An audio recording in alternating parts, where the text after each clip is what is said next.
आपकी तालियों के बीच में राजस्थान मरुभूमि से हमारे बीच में एक हास्य का धुरंधर कवि आया है, जिसको आपने लाफ्टर शो में भी देखा होगा। उसका नाम है गोपीनाथ चर्चित। यह पूरे देश में हास्य के लिए, विनोद के लिए चर्चा में है। जोरदार आपकी तालियां बजे। मैं सवाई माधोपुर राजस्थान से आपके बीच में आए भेजना चाह रहा हूं डॉक्टर गोपीनाथ चर्चित। आप सबको प्रणाम करता हूं। मंच पर बड़े बड़े डिजाइनदार कवि धरे हुए हैं। अभी हाहाकारी जी आए, फिर हंगामा। बड़े विचित्र विचित्र हैं साहब। एक हाई वोल्टेज के कवि यहाँ धरे हैं, इतनी देर से इनके वोल्टेज आ रहे हैं, बड़ी जोर से संचालन कर रहे हैं। अब मेरे को कविता पढ़ने का आदेश दिया है। कविता से पहले कुछ छोटे छोटे कत्तीस आपको सुनाऊंगा। कत्तीस पसंद आए तो पूरे थान दिखाऊंगा, थान पसंद आए दुकान दिखाऊंगा, दुकान पसंद आई तो गोदाम तक ले जाऊंगा। कविता अच्छी लगे जी भर के दाद देना, कविता अच्छी नहीं लगे अपने सामने वाले की पीठ में जोर से घूंसा मार देना। मेरे को कोई आपत्ति नहीं होगी। मैं इतनी देर से देख रहा था कि मेरे से पहले सारे कवियों को बड़े सम्मान से बुलाया। वो हमारे हंगामा जी, उनके लिए कह दिया श्री हंगामा जी आए, श्री हाहाकारी जी आए। मेरे लिए कह दिया गोपीनाथ चर्चित आए। मैं आपकी जानकारी के लिए बता दूं, मेरा भी पूरा नाम श्री गोपीनाथ जी चर्चित है। वाह वाह वाह। इसमें हंसने की क्या बात है यार? क्या मैं आपको श्रीमती नजर आता हूँ? ये तो मेरे बुजुर्गों ने कहा बेटा अपनी इज्जत अपने हाथ में है, कोई करे न करे इंसान को खुद कर लेना चाहिए। अभी यहाँ हमारे अतिथि अध्यक्ष जी को माला पहनाई। मेरे को भी कई बार अध्यक्ष अतिथि बना के बुलाया जाता है साहब, तो मैं ऐसी रिस्क नहीं लेता। मैं तो अपनी माला खुद साथ लेके जाता हूँ, चुपचाप पहन के बैठ जाता हूँ।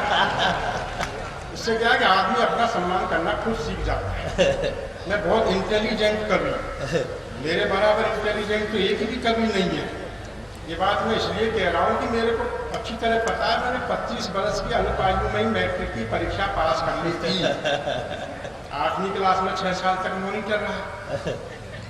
इसमें मेरी कोई गलती नहीं।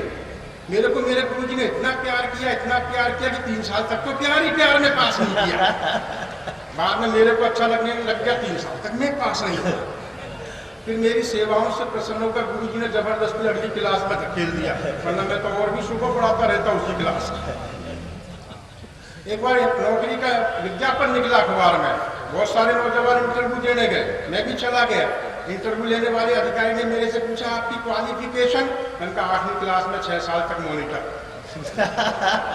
ताली वाली बजाओ क्या? तो ताली वाली बजा दिया करो।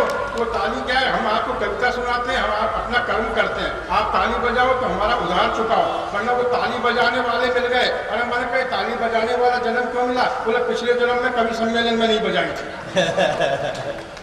तो इंटरव्यू लेने अधिकारी ने मेरे से पूछा आपकी क्वालिफिकेशन? मैंने कहा 8वीं क्लास में 6 साल तक मॉनिटर।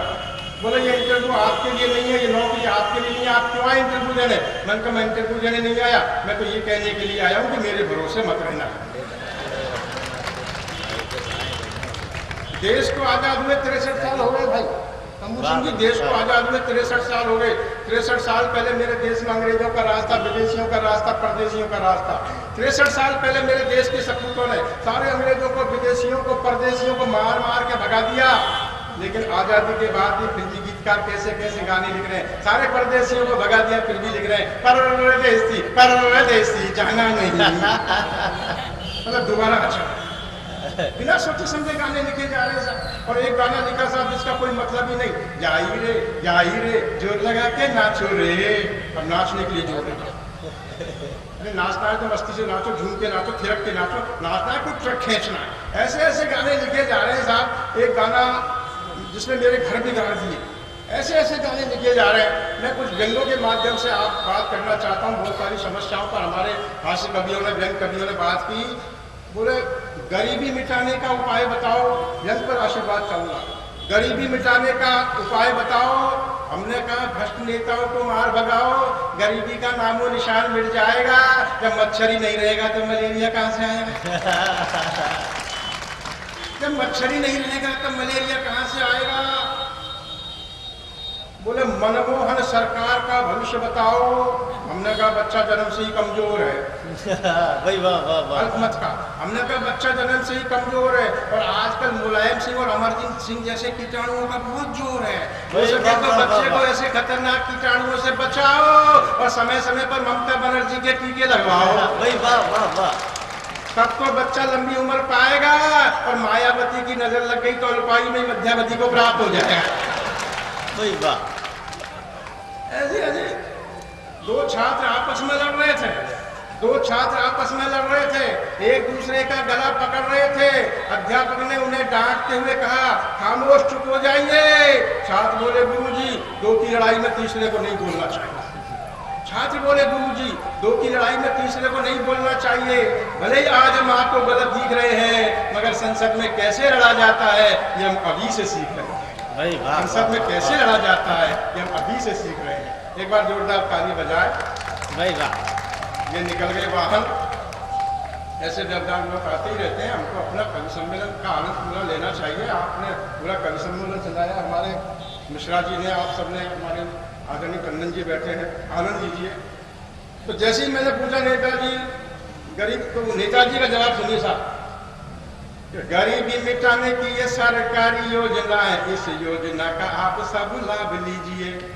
गरीबी मिटाने की ये सरकारी योजना है, इस योजना का आप सब लाभ लीजिए। 10 लाख मिलेंगे गारंटी सरकार की, ऐसा मौका हाथ से कभी न जाने दीजिए। ममता बनर्जी के प्रयासों का फल है ये, भारतीय रेल में सफर कर लीजिए। रेल चक्राने की व्यवस्था भरपूर की है, मर कर घर की गरीबी दूर कीजिए, मर घर की गरीबी दूर कीजिए। अभी बाबा रामदेव जी का जिक्र कर रहे थे। बाबा रामदेव जी ने मुझसे पूछा कि भाई जिंदगी में तुमने कभी क्या योग किया है? अनुलोम विलोम कपाल भाती भस्त्रिका को जीवन में बोलो कितना महत्व दिया है। मैंने कहा बाबा योग मुझसे तो होता नहीं, किंतु पूरा घर योगमय बना दिया है। अनुलोम विलोम बेटे हैं, बेटी भस्त्रिका है, पत्नी का नाम कपाल भाती रख दिया है, पत्नी का नाम कपाल भाती रख दिया है। हमने जो टाइम पूछा मित्र बोला 1 बजा। हमने जो टाइम पूछा मित्र बोला 1 बजा। थोड़ी देर बाद पूछा तो बतलाया है, और 3 घंटे बाद पूछा फिर से बताया 1, और 1 घंटे बाद फिर 2 बताया है। 1 2 ये बार बार सुनकर मैंने कहा यार तू ये कैसी घड़ी लाया है? वो बोला ये परिवार नियोजन की है, भेंट 2 से ज्यादा इसने कभी भी ना बजाया है, इसने कभी भी ना बजाया है। आदमी कमाए खूब काम करे हार्ड कूट, आदमी कमाए खूब काम करे हार्ड कूट, पता नहीं चले ये कमाई कहाँ जाती है। और पीपली लाइव फिल्म वालों ने ये समझाया कमाई को महंगाई डायन खाए जाती है। पीपली लाइव फिल्म वालों ने ये समझाया कमाई को महंगाई डायन खाई जाती है। पत्नी ने पूछा, आशीर्वाद चाहूंगा यहाँ से वहां तक अच्छी लगे बात। तो पत्नी ने पूछा, मैं ये बात ना समझ पाई, महंगाई नेताओं के घर क्यों न जाती है? मैंने कहा तेने वो कहावत न सुनी कभी, एक घर को तो डायन भी छोड़ जाती है, एक घर को डायन भी छोड़ जाती है।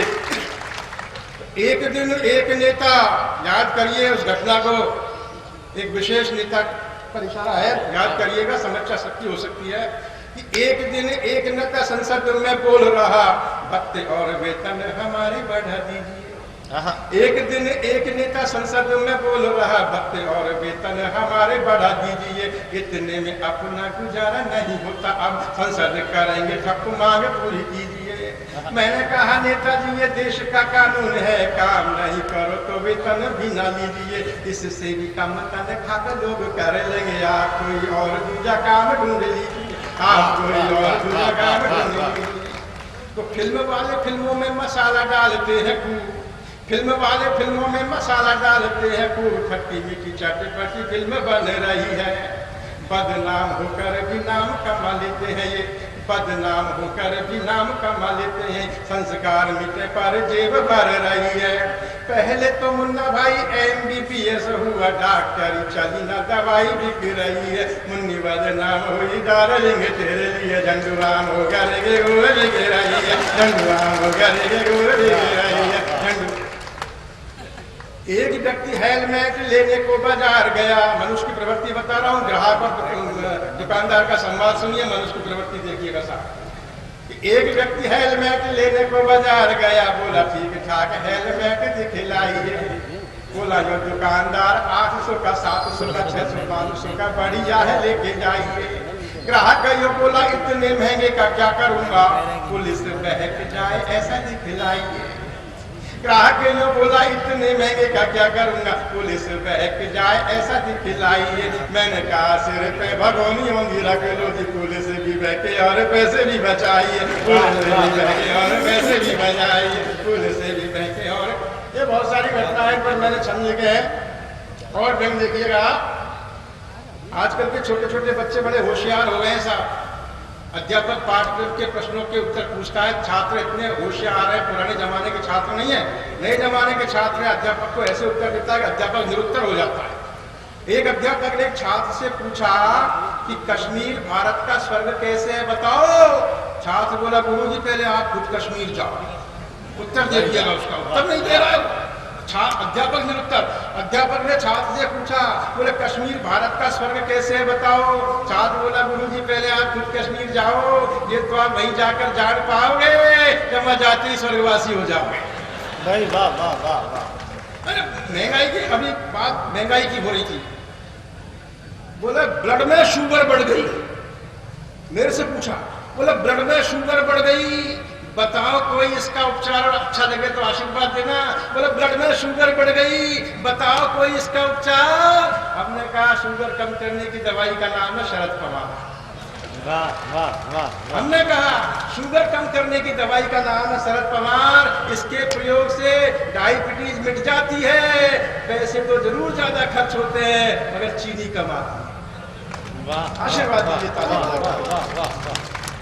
तो छात्र ने कहा गुरुजी पहले आप खुद कश्मीर जाओ, ये तो आप वहीं जाकर जान पाओगे जब वहां जाते ही स्वर्गवासी हो जाओगे। अध्यापक ने परीक्षा की औपचारिकता को पूरा किया, छात्र से दूसरा प्रश्न किया। छात्र से दूसरा प्रश्न किया, बोले महंगाई कम करने का उपाय बताओ, महंगाई कम करने का उपाय बताओ। छात्र बोला गुरुजी इसके लिए तो पहले आप हमको भारत का मनमोहन सिंह बनाओ।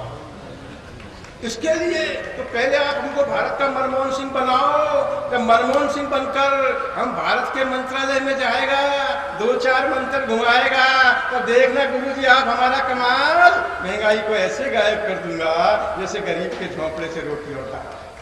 वाह वाह वाह। देखना गुरुजी आप हमारा कमाल, महंगाई को ऐसे गायब कर दूंगा जैसे गरीब के झोंपड़े से रोटी उड़ता। फिर आम जरूरत की चीजों के भाव गिराऊंगा, फिर रोजमर्रा की चीजों के भाव गिराऊंगा, मगर सबसे पहले बेमौत मरने वाले निर्दोष लोगों के लिए सस्ते दामों पर कफन उपलब्ध करवाऊंगा। सबसे पहले आम जरूरत की चीजों के भाव गिराऊंगा, मगर सबसे पहले बेमौत मरने वाले निर्दोष लोगों के लिए सस्ते दामों पर कफन उपलब्ध करवाऊंगा। क्योंकि मुझे पता है भारत में कितने ही लोग मरने के बाद भी कफन के लिए तरस रहे हैं। अरे बहुत हिम्मत वाले हैं जो आतंकवादियों के हाथों मरने से भी नहीं डर रहे। वाह वाह। बहुत हिम्मत वाले हैं, आतंकवादियों के हाथों से मरने से नहीं डर रहे हैं। मेरी इस योजना से जहाँ ऐसे शहीदों का थोड़ा सा सम्मान बढ़ जाएगा, वहीं बहुत सारे बेरोजगारों को कफन बेचने का रोजगार मिल जाएगा, कफन बेचने का रोजगार।